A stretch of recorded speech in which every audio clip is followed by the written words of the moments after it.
Assalamualaikum warahmatullahi wabarakatuh. Apa kabar sahabat Toko Mandi Indonesia? Ketemu lagi dengan saya Nafi, tim Toko Mandi Indonesia. Pada kesempatan kali ini saya habis dari Cirebon. Kita mau lanjut perjalanan ke Tegal, mau survei ya. Jadi saya mau sedikit bercerita. Kita di Cirebon ada pekerjaan recovery management. Jadi ada toko grosir yang cukup besar dan omset hariannya juga besar. Lalu mau di recovery ya, ganti program. Karena begini, di toko grosir itu awalnya toko itu sangat bergantung dengan owner. Jadi ketika owner ada acara, harus libur, harus tutup tokonya.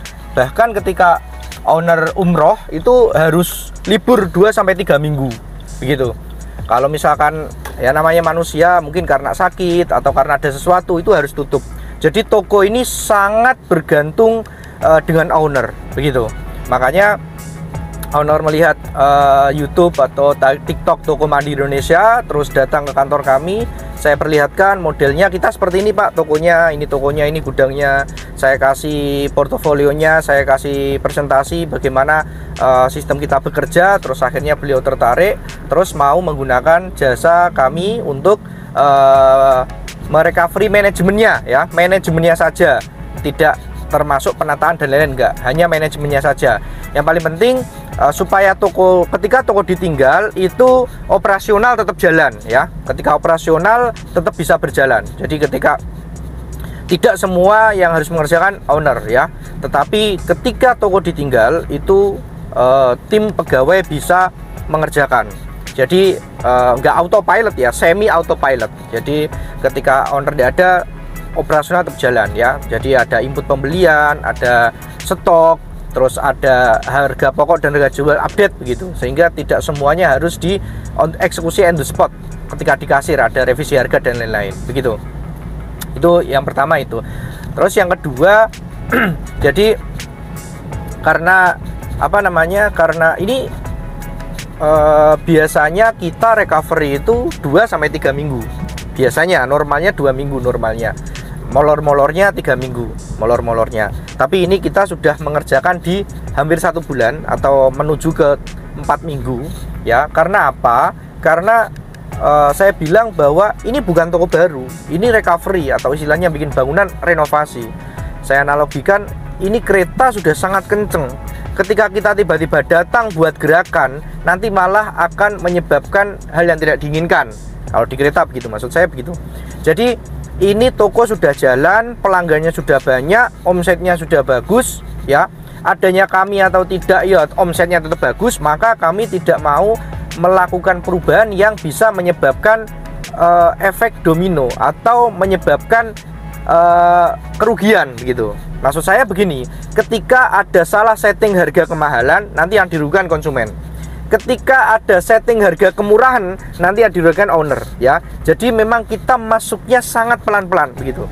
Jadi dulu waktu kita masuk, kita nggak langsung membuat timetable. Jadi kita menyarankan dulu untuk owner rekrut tambahan tim untuk kasir, untuk mengoperasionalkan sistem. Jadi rekrut dulu ya, tambah 3 orang, rekrut, terus di training ya. Jadi kurang lebih di 2-4 minggu di training, baru nanti kita masuk begitu. Jadi ketika kita masuk itu tim yang mau kita training itu sudah setengah mateng begitu, sudah bisa begitu. Jadi konsepnya begitu. Jadi kita datang ke sana, owner habis itu rekrut, setelah 3 minggu kami baru masuk lagi. Nah, dengan begitu tim yang kami training itu lebih siap begitu. Nah, itu salah satunya ya. Terus yang ketiga, memang dari sini banyak kesulitan, banyak kendala. Karena apa? Di sini itu satu barang bisa mempunyai 9 harga ya. Satu harga bisa mempunyai 9 harga ya. Misalkan tak kasih contoh Nutrisari. Nutrisari itu bisa mempunyai 9 harga ya. 9 harganya bagaimana? Jadi dia ada level 1, level 2, level 3 ya. Level 1 itu untuk pelanggan atau end user atau pemakai. Level 2 untuk pedagang kecil, level 3 untuk pedagang besar ya. Sudah ada 3 ini. Masing-masing level mempunyai 3 harga. Yang pertama harga dus, yang kedua harga renceng, yang ketiga harga ecer ya, atau dus, terus pak, terus renceng. Jadi mempunyai 3 ya. 3 kali 3 9 ya. Bayangkan satu barang mempunyai 9 harga ya.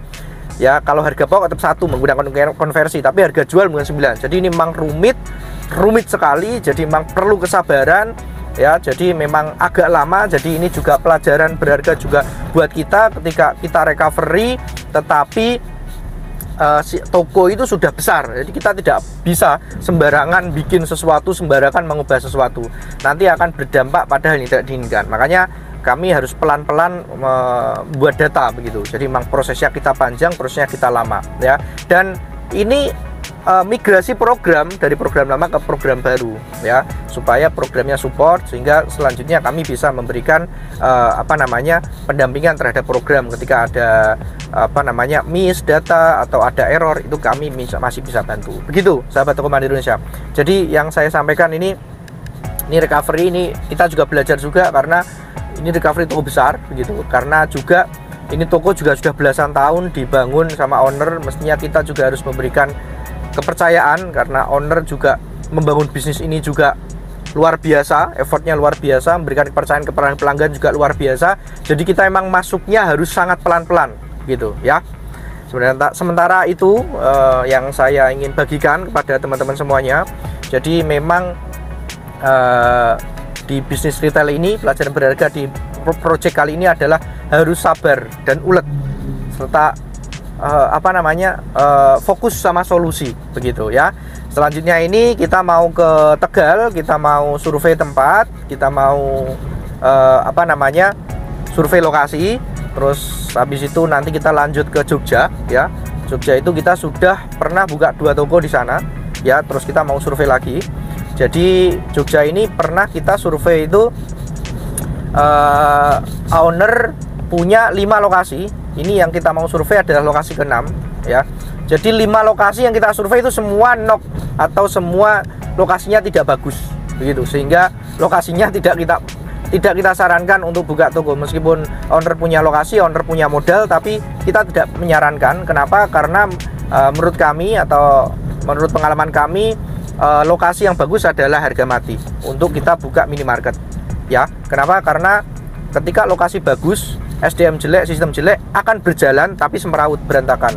Ketika lokasi jelek, sistem bagus, SOP bagus, SDM bagus, tetap omsetnya jelek begitu ya. Jadi kita capek tapi nggak happy.